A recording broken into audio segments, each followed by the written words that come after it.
Você sente, lá no fundo, que ele ainda pensa em você. Às vezes, sem aviso, o coração aperta, como se uma parte sua soubesse. Ele chora. Não pelas lembranças, mas por algo que ele nem consegue nomear. Uma ausência silenciosa. A sua. Carl Jung dizia que o que mais nos afeta emocionalmente é o que foi reprimido. Aquilo que negamos sentir ganha força nas sombras da alma. E quando um homem reprime o amor que sente, ele sofre, não com lágrimas visíveis, mas com pequenos colapsos diários.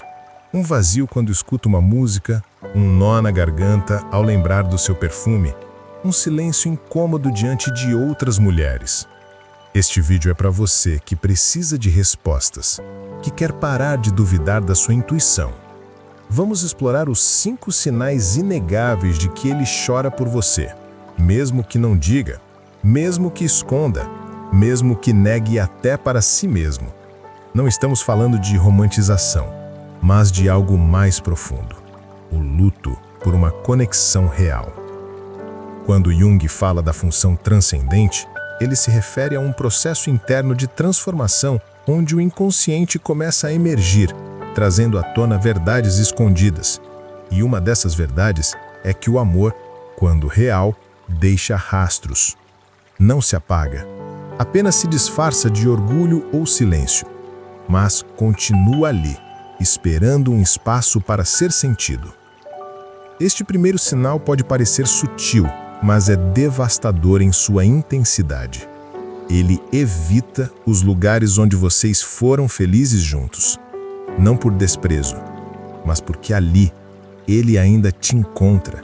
E é justamente nesse encontro invisível que as lágrimas caem.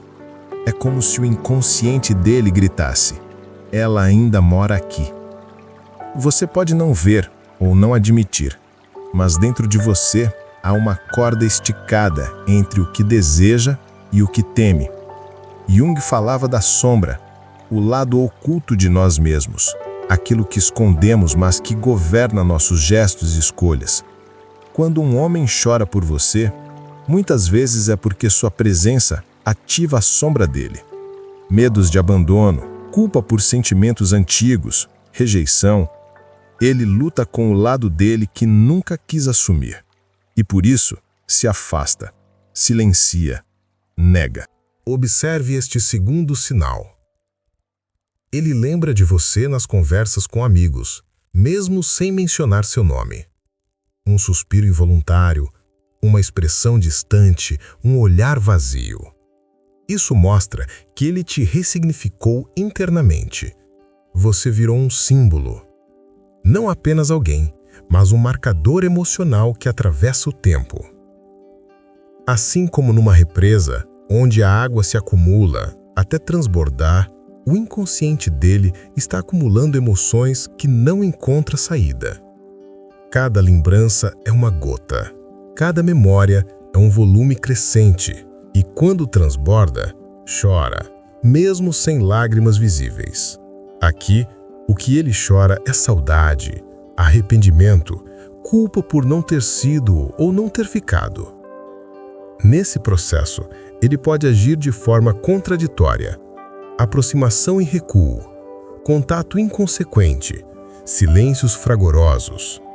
Tudo isso indica que ele está lutando internamente entre a necessidade de reconexão e o medo de se machucar outra vez. Ele quer você, mas teme se machucar ou te ferir.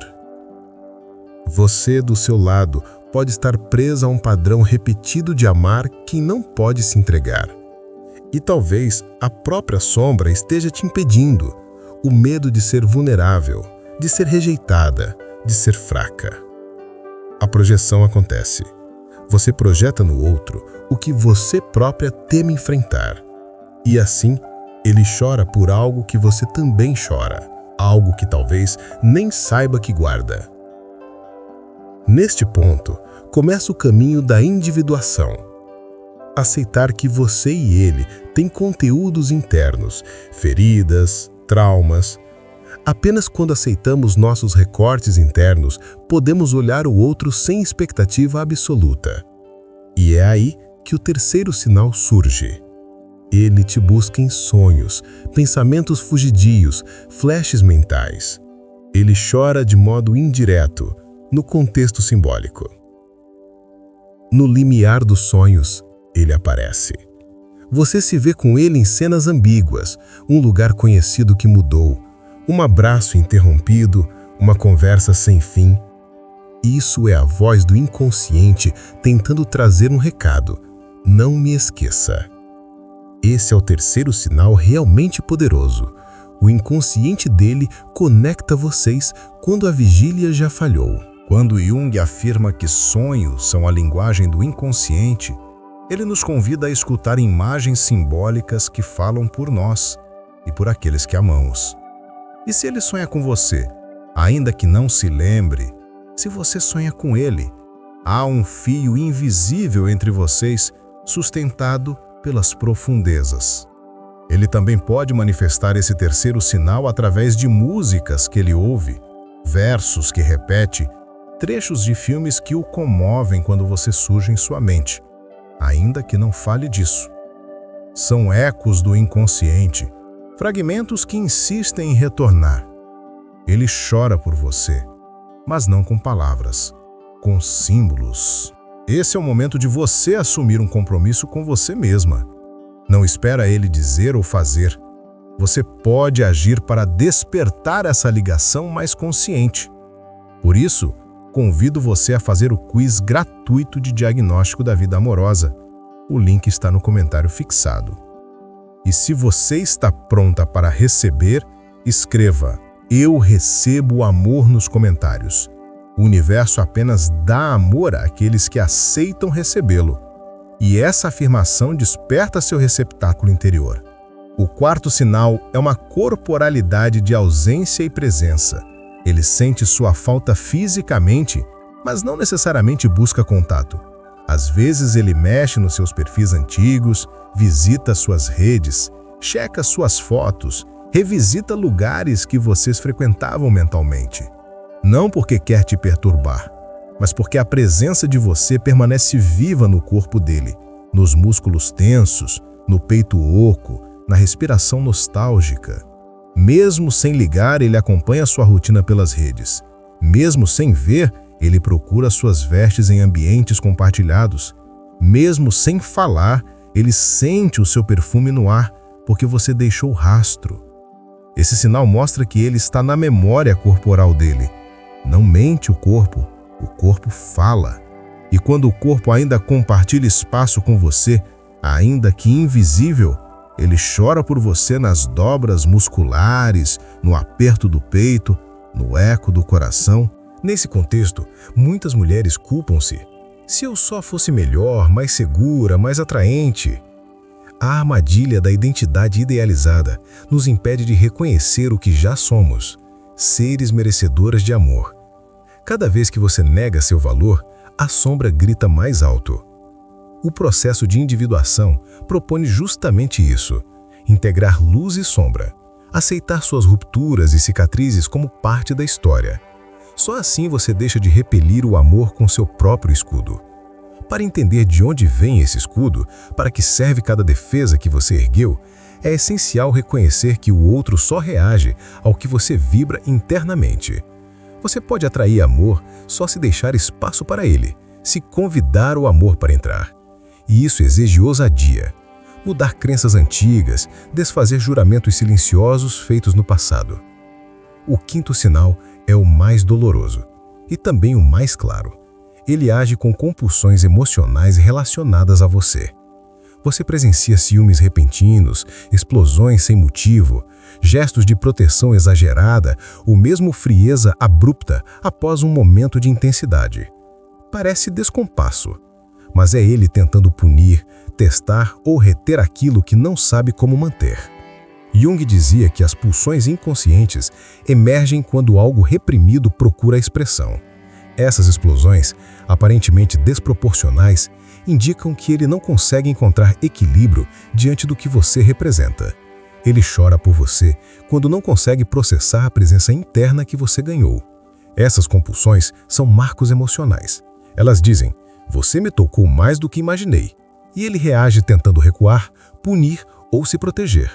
Não raro você pode se sentir culpada, responsabilizada, acusada. O padrão se repete. Você se desculpa, ele volta, silêncio depois, explosão de novo. Esse ciclo é alimentado por medo, orgulho e dor. Ele chora por você, mas seu ego interrompe o fluir. Você pode se sentir desestabilizada, perdida. Por que essa pessoa quer tanto, mas empurra tanto? Porque ele está dividido. Dividido entre o que deseja e o que teme. E você, por medo de perdê-la, muitas vezes aceita tudo. Isso alimenta o sofrimento e perpetua o bloqueio. A chave que uso nos meus atendimentos é simples, memorável. Abra, perceba, libere. Abra seu coração para sentir o que se passa, sem censura. Perceba os padrões que emergem, sem culpa. Libere o que não serve mais, sem apego. Essa chave funciona porque, como uma represa, se você só abre, mas não percebe, não libera, a água segue represada. Se só percebe, mas não abre, não flui. Se só liberta sem abrir e perceber, você age como quem corta relações abruptamente. A síntese permite um fluxo novo. Você pode começar já, observando o ciclo, momento de proximidade, tensão, explosão. Escreva mentalmente os gatilhos. Permita sentir sua dor sem julgar-se. E saiba, experimentar essa chave é parte de uma jornada de autoconhecimento maior. Ignorar os sinais é como enterrar um rio subterrâneo. Ele continua correndo, mas sem superfície, corroendo túneis, rachando rochas, gerando erosão silenciosa. Se você não os acolhe, eles se tornam feridas cárie, mágoas que corroem a autoestima, bloqueios internos que repelem quem quer amar você, crenças inconscientes de que você não merece. Você pode começar a ater-se a comportamentos, culpas e exigências. Ele não me ama é porque fiz algo errado. Assim você internaliza o sofrimento dele como sua culpa. E o que era carga emocional vira fardo pessoal. O inconsciente opera como espelho. Você internaliza o que ele projeta. Quando a negação se instala, você passa a aceitar migalhas emocionais, se anula para manter um fio de presença. E o que era dor, narra a história interna de alguém que teme ser visível demais. Jung diria que no âmago há uma resistência à própria luz, medo de se mostrar inteira, porque isso exige responsabilidade existencial. Mas é um movimento possível. Você pode converter feridas em portais de transformação. Reconhecer: sim, vou chorar se me lembrar dele. Sim, ainda dói. Mas ao encarar sem fugir, você retoma poder. Transforma lágrima em palavra. Evita fazer do passado um cárcere emocional. A cada ciclo doloroso que você atravessa conscientemente, menos você se deixa prender pelas ondas do outro. Menos você projeta nele o que é seu. Menos você espera que ele resolva o que é você quem deve lidar. É uma libertação clandestina, silenciosa, mas decisiva. Se você continuar ignorando, estes sinais passarão de sussurros emocionais a estruturas internas, dores recriadas, templos de escassez afetiva, feridas que passam de geração em geração em você. A inércia se transforma em padrão. O que era dor por ele vira padrão de dor para outros homens. Você vai carregar o tremor mesmo com outro corpo ao lado. Mas existe uma virada. Se você decide operar, abra, perceba, libere de modo consistente, você começa a reescrever seu destino emocional. Você deixa de ser vítima de projeções e se torna criadora de amor consciente. Aqui está o momento de você agir. Eu te convido, mais uma vez, a fazer o quiz gratuito de diagnóstico da vida amorosa para mapear os bloqueios emocionais mais profundos que estão te impedindo de realmente sentir, aceitar e sustentar amor. É o instrumento que me permite guiar você de sombra para a luz, e você pode começar hoje. E para reforçar essa abertura, escreva agora "Eu recebo o amor" nos comentários. Porque o universo só envia amor para quem se mostra receptiva. Quem proclama essa verdade convoca o fluxo que estava estagnado. A grande ilusão é achar que ele precisa voltar para que você se sinta inteira. Mas o verdadeiro reencontro não acontece entre dois corpos, e sim entre sua alma e sua verdade. Quando você para de esperar que ele entenda, que ele mude, que ele diga, algo muda dentro. Você se posiciona, você deixa de ser a mulher que implora por migalhas e se torna aquela que caminha com os olhos erguidos.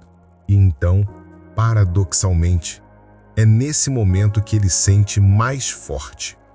Porque a ausência que antes era ruído se torna silêncio abissal. Ele percebe em um lampejo de lucidez que perdeu o acesso. Não a sua presença física, mas a sua energia. Você deixou de vibrar em falta. Passou a vibrar em completude. Carl Jung explicava que a função transcendente surge quando dois opostos internos entram em diálogo. Sua dor e sua força. Sua vulnerabilidade e seu poder. Sua carência e sua autonomia. E dessa tensão nasce algo novo, uma nova versão de você, mais inteira. Nesse novo estado, você para de enviar sinais inconscientes de submissão emocional. E então, o outro, aquele que um dia chorou por você, ou desperta ou desaparece. Mas você não precisa mais da resposta dele, porque você se respondeu. Esse é o ponto de mutação. E isso não é metáfora, há mudanças concretas. Você passa a escolher com mais critério. Começa a se afastar de quem vibra a escassez. Atrai pessoas que não têm medo da sua intensidade. Ele chora por você, sim. Mas agora ele chora pela mulher que você se tornou. Aquela que ele não soube sustentar, proteger, amar. E você olha esse choro com compaixão, não com dependência. O amor não se implora. O amor se sustenta. E só sustenta quem sustentou a si mesma primeiro. Agora é com você. Tudo que você ouviu até aqui só faz sentido se transformar em ação. Não adianta entender os sinais, perceber a sombra, acolher as projeções, se você continuar parada no mesmo ponto emocional de sempre. Por isso, o passo seguinte é claro. Faça agora mesmo o quiz de diagnóstico da vida amorosa. Esse teste foi criado para te mostrar com precisão qual o padrão inconsciente que está impedindo você de viver o amor que deseja. Ele identifica bloqueios que se repetem, traumas emocionais que ainda comandam suas decisões e te entregam um raio-x da sua energia afetiva. Você vai descobrir por que atrai sempre o mesmo tipo de homem. Onde está o trauma que bloqueia sua entrega? Como começar a romper ciclos emocionais que te aprisionam. É gratuito, é profundo, é libertador. Você merece parar de repetir o que machuca. Merece entender o que te afasta do amor que quer. E merece, acima de tudo, receber esse amor. Então, se você ainda não escreveu, escreva agora nos comentários: "Eu recebo o amor". Essa declaração é mais que uma frase, é uma senha energética. O universo responde à sua vibração, e só quem diz sim é capaz de acolher o que antes temia. Você chegou até aqui, e isso já diz muito. Algo dentro de você, talvez uma voz suave, talvez um grito contido, pediu por clareza. E o que encontrou não foi só a resposta sobre ele, mas uma trilha para si mesma. Carl Jung diria que a verdadeira jornada não é para fora, mas para dentro. Quando buscamos sinais no outro, estamos na verdade procurando reflexos da nossa própria alma. E se ele chora por você, é porque você também tem partes internas que ainda choram. Por atenção, por cura, por acolhimento. Mas agora, algo mudou. Você sabe reconhecer os sinais. Sabe que há sombra, sim, mas que há também potência. Que há dor, mas que pode haver caminho. E que o amor, para ser vivido de forma plena, precisa de uma alma inteira, não de metades mendigando afeto. A chave, abra, perceba, libere, continua com você. Use sempre. Abra o coração com coragem. Perceba os ciclos sem julgamento. Libere o que não serve mais, mesmo que doa. Assim você cria espaço. E onde há espaço, o novo floresce. Não se trata mais dele, trata-se de você. Você não precisa ser lembrada para ser amada. Não precisa ser procurada para ser valiosa. Você é amor. E quando encarna isso, o mundo responde. Então escreva com a certeza de quem não mendiga, mas afirma: eu recebo o amor. Não como súplica, mas como decreto. E siga. Porque agora você não espera mais ser escolhida, você escolhe. Não espera mais ser vista, você se enxerga. Não espera mais ser amada, você se ama. Esse foi o começo. A próxima etapa é sua.